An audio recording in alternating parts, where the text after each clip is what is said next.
Okay, so I was looking at your study that you conducted about mortality rates in the Appalachian region. What led you to conduct this study in the first place? Okay, can I ask questions? Could make Yeah. sure I understand what you're Yeah. saying, because I've done several studies. So which one are Oh, you okay. referring to?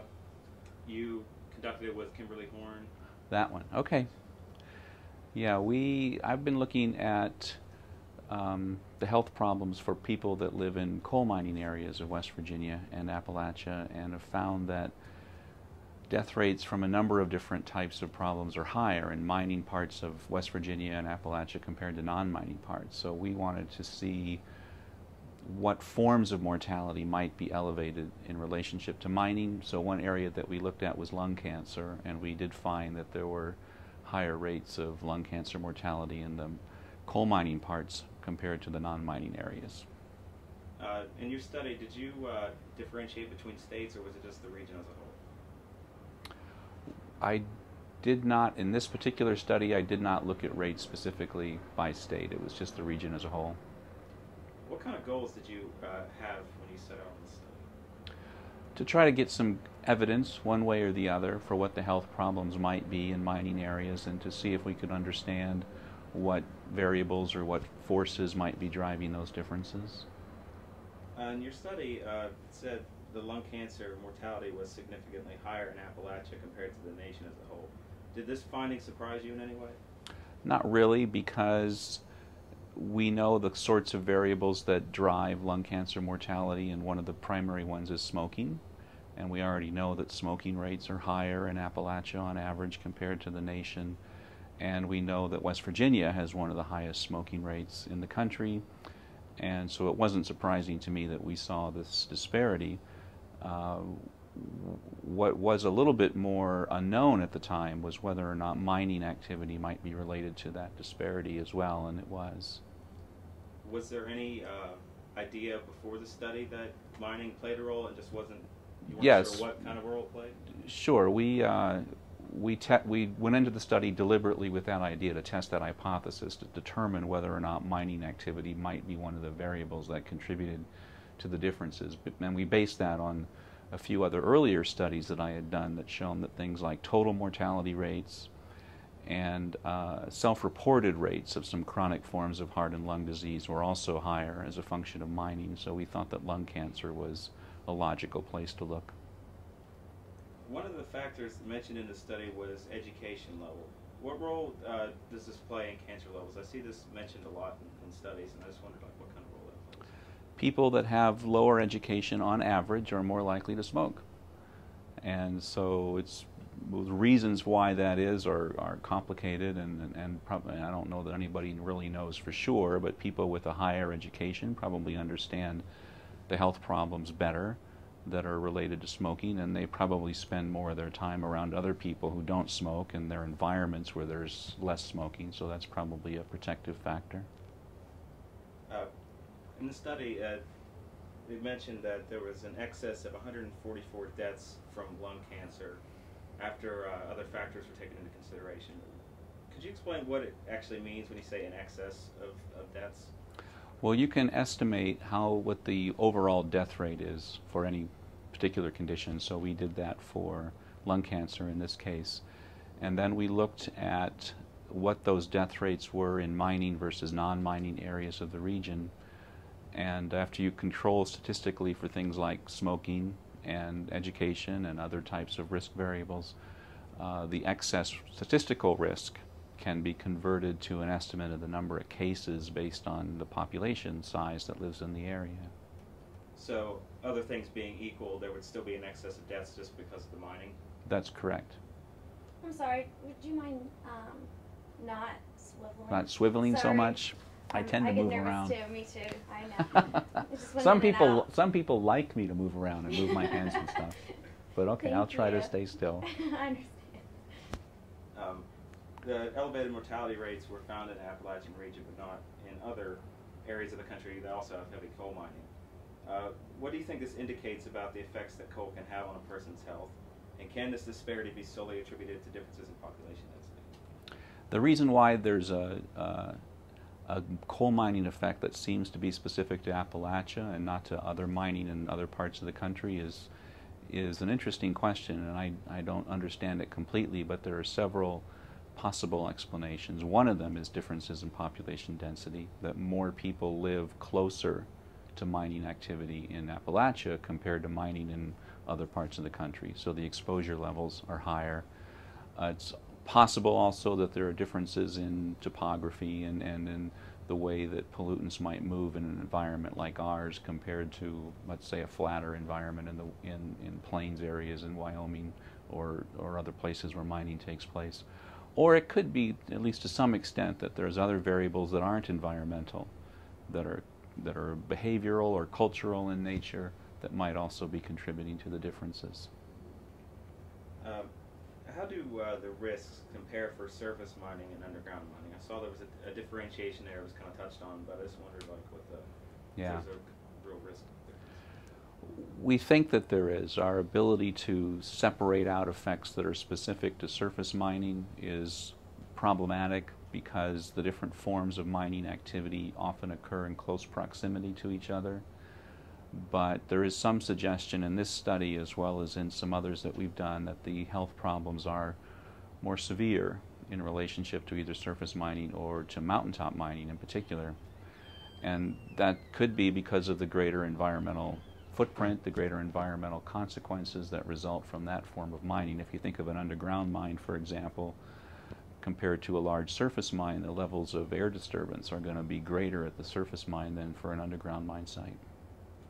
Are the various carcinogenic substances that are given off by coal, are they more harmful in the air or in the water, or is there a real difference there? It could be either.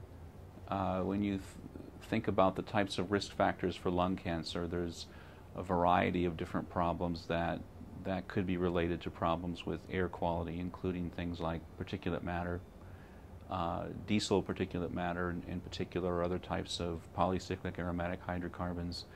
Arsenic is clearly a risk factor for lung cancer, and there is a possibility of arsenic dispersal from either air or into water sources. That's clearly established as a risk factor, that people who are exposed to arsenic in drinking water are at higher risk for lung cancer. So whether or not water or air is more important, I don't think we can really say with certainty, but either one is potentially a problem.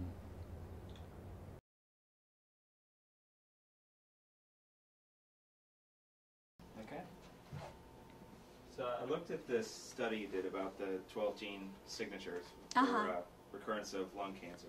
What led you to conduct this study in the first place? Because lung cancer, why it's so hard to treat lung cancer? If you look at the 5-year survival rate of lung cancer, it's very low compared with breast cancer and other cancer types.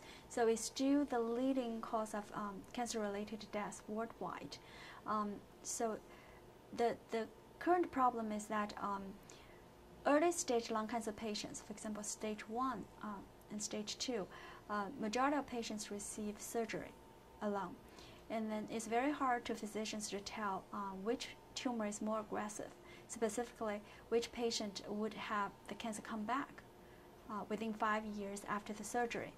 So that's a major motivation of the study. We would like to look into the tumor molecular characteristics, specifically which set of gene expression pattern could be used to identify more aggressive tumors. So physicians could design proper treatment to target these more aggressive tumors in specific patients, such as aggressive treatment like chemotherapy. Meanwhile, some other patients, like in stage 1 with early stage 2, if their tumor is not that aggressive, they don't have to receive chemotherapy and all these harmful side effects. So, so we're hoping to find this gene expression pattern which could separate or identify high-risk tumors, like a tumor at high risk for tumor recurrence and a metastasis from those at a lower risk for tumor recurrence and metastasis. Therefore, physicians could be more informed about what treatment, what type of treatment is most appropriate for a particular patient. So if you were unable to distinguish between a high risk of recurrence and a low risk. Mhm. So is the treatment pretty much the same across the board for everyone? Yes, so far it's the same. Stage 1 patients, most patients receive surgery and surgery alone. And there is some clinical trials going on show that some physicians tend to give chemotherapy to some stage 1B patients, but there was no clear data showing that there was any benefit associated with that. Stage 1B? Stage 1B, yeah. So there was stage 1A and stage 1B. They have different, based on the tumor size, lymph node involvement, so they could be further subclassified into stage 1A and stage 1B. So it's no, so far we don't know whether the patient would benefit from chemotherapy for stage 1B patients. And for stage 1A, they just receive surgery alone. But about 30% of stage 1A patients would have tumor recurrence or metastasis within 5 years after they receive the surgery. Going into this study, did you know which 12 genes you were looking at, or was that something you discovered as the study went along? Which of these genes are helpful in making this determination of if they're high risk or low risk? First, we didn't know. We got the so this is how the study was initially conducted. It was a multi-institutional study supported by the National Cancer Institute. It's a challenging grant. So specifically, Harvard Medical School, Dana-Farber Institute, Memorial Sloan Kettering, University of Michigan, and Moffitt Cancer Center. And I believe there was another cancer institute in Canada. They put together these multi-institute studies.